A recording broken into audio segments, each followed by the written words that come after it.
Nina Aryani Sofa, calon guru penggerak Kabupaten Kudus Angkatan kelima. Saya berasal dari SMK Cipta Karya Kudus. Modul 3.1 mempelajari tentang konsep pengambilan keputusan sebagai pemimpin pembelajaran. Pada modul ini, CGP diberikan teori, praktek, serta pembelajaran secara langsung mengenai pengambilan keputusan melalui pertimbangan paradigma, etika pengambilan keputusan, dan mempraktekkannya secara langsung. Proses pemahaman dalam modul 3.1 juga dilalui menggunakan modul atau alur merdeka. Sesuai dengan alur merdeka, pada tahap demonstrasi kontekstual modul 3.1, CGP diberikan tugas untuk mewawancarai dua kepala sekolah atau yang mewakilinya untuk menganalisis kasus apa sih yang terjadi di sekolah dan bagaimana penyelesaiannya.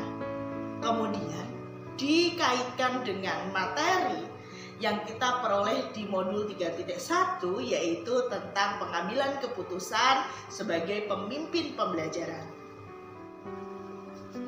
Nah, saya berkesempatan mewawancarai di dua sekolah. Sekolah pertama, yaitu sekolah saya sendiri, diwakili oleh Wakil Kepala Sekolah Bagian Humas karena Kepala Sekolah sedang melakukan umroh. Sekolah yang kedua, sebut saja sekolah B, adalah salah satu sekolah di Kabupaten Kudus yang berada di jenjang SMP. Dua kasus yang saya peroleh sangat berbeda latar belakangnya. Ternyata di sekolah memiliki kasus yang sangat kompleks dan ini menambah keterampilan saya untuk menganalisis hasil keputusan yang diambil oleh kepala sekolah maupun yang mewakilinya. Kasus pertama, ada indikasi bahwa ada dua anak yang berpotensi untuk tidak naik kelas. Hal ini didasarkan pada sikap yang dilakukan oleh anak tersebut. Sikap yang dilihatkan oleh anak tersebut adalah tidak mematuhi peraturan yang ada dan tidak melaksanakan tugas yang diberikan oleh guru dengan baik. Akhirnya nilai keterampilan maupun nilai pengetahuan anak ini tidak memenuhi standar dan kelakuan atau sikapnya juga tidak memenuhi kriteria. Secara peraturan, anak ini harusnya tidak bisa naik kelas dan berpotensi juga untuk dikeluarkan. 98% guru menginginkan mempunyai keputusan bahwa anak ini harus tidak naik kelas dengan kondisi yang tadi sudah saya jelaskan. Tetapi ada satu guru yang berpandangan lain bahwa anak ini harus dituntun. Kita harus menerapkan fungsi kita sebagai guru, yaitu menuntun kodrat anak. Hal ini dilatar belakangi pada fakta-fakta yang diperoleh di lapangan. Anak melakukan kejenuhan, melakukan kenakalan di sekolah itu dilatar belakangi karena kondisi keluarga yang kurang harmonis. Orang tua melakukan kekerasan terhadap anak di rumah ketika anak tersebut memberontak. Tentu hal ini perlu dukungan dari guru sebagai tempat dan sekolah sebagai tempat aman bagi anak untuk mengembangkan potensinya. Ketika sekolah tidak mampu bijak dalam melihat hal ini, sama saja menutup masa depan anak. Hal ini tentu sangat berat bagi guru karena ada dua dilema yang bertentangan, satu peraturan, satu rasa kasihan. Karena fungsi guru juga memiliki tanggung jawab untuk menuntun anak ini. Ketika anak ini itu tidak naik kelas, akan sangat berpotensi anak ini putus sekolah. Peran kepala sekolah harus dimainkan dalam kondisi ini. Pada kasus pertama, kepala sekolah dihadapkan pada paradigma individu lawan kelompok, di mana dewan guru yang sebagian besar menginginkan anak ini tidak naik kelas dengan alasan secara kognitif maupun secara sikap anak ini tidak memenuhi kriteria untuk naik sekolah. Tapi dilemanya muncul ketika anak ini harus tidak naik kelas, itu memunculkan anak ini tidak melanjutkan sekolah. Nah, dilema yang kedua berasal dari individu, yaitu ada sebagian bapak ibu guru yang ingin mempertahankan anak ini untuk lanjut sekolah. Hal ini sebagai fungsi berjalannya guru sebagai penuntun bagi siswa. Guru seharusnya menuntun potensi anak sehingga anak ini tidak terjerumus pada hal-hal yang tidak diinginkan.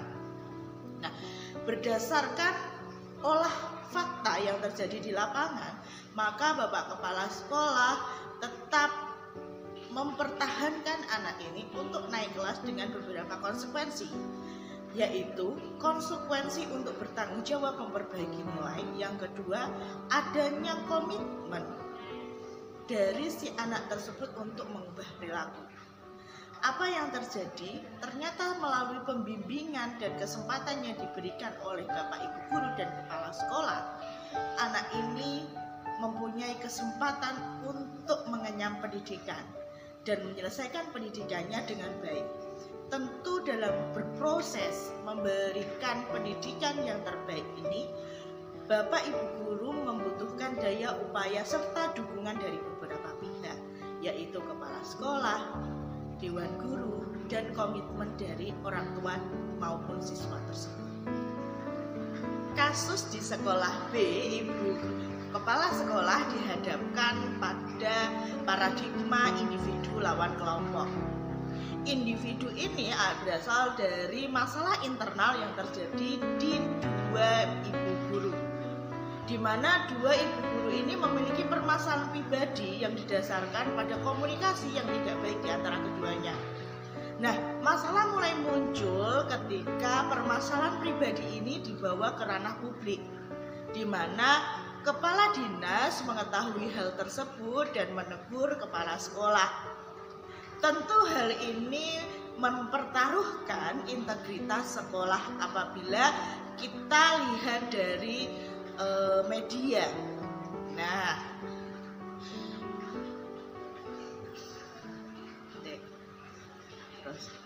hal ini dilatar belakangi karena kedua ibu guru yang bermasalah itu mengancam memiliki backingan masing-masing. Satu guru memiliki backingan dari pejabat berwenang, satu guru memiliki backingan dari media massa. Permasalahan yang harusnya diselesaikan di sekolah menjadi konsumsi publik jika tidak segera diselesaikan. Nah, dari sini muncul keputusan yang dilakukan oleh kepala sekolah karena ini mempertaruhkan integritas sekolah jika muncul di permukaan. Dari kasus individu ternyata mempengaruhi kelompok, yaitu dalam kaitannya lembaga sekolah. Langkah yang diambil dari ibu kepala sekolah adalah mempertemukan dua pihak yang berseteru, mencari fakta-fakta di lapangan, kemudian meng-cross-checkkan fakta-fakta yang terjadi di lapangan. Kekeluargaan menjadi asas penyelesaian masalah ini. Asas kekeluargaan menjadi kunci dalam pengambilan keputusan yang dilakukan oleh ibu kepala sekolah tersebut. Nah, dengan keputusan yang disepakati bersama, akhirnya permasalahan ini bisa diselesaikan dengan baik dan integritas sekolah menjadi tetap bersih. Itu adalah dua kasus dan dua keputusan yang diambil oleh dua kepala sekolah yang saya temui. Selanjutnya saya akan menganalisis hasil keputusan dari dua kepala sekolah tersebut. Analisis dari kedua keputusan yang diambil oleh dua kepala sekolah tersebut akan saya bahas pada slide selanjutnya.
Itulah hasil analisis saya terkait dengan keputusan kepala sekolah yang didasarkan pada pertimbangan dua kasus yang terjadi di dua sekolah yang berbeda. Tentu analisis ini menambah keterampilan saya untuk mengambil keputusan dan mengcross-check-kannya pada teori yang telah saya terima di modul 3.1. Semoga video ini bermanfaat. Sampai ketemu di lain kesempatan. Saya akhiri. Wassalamualaikum warahmatullahi wabarakatuh.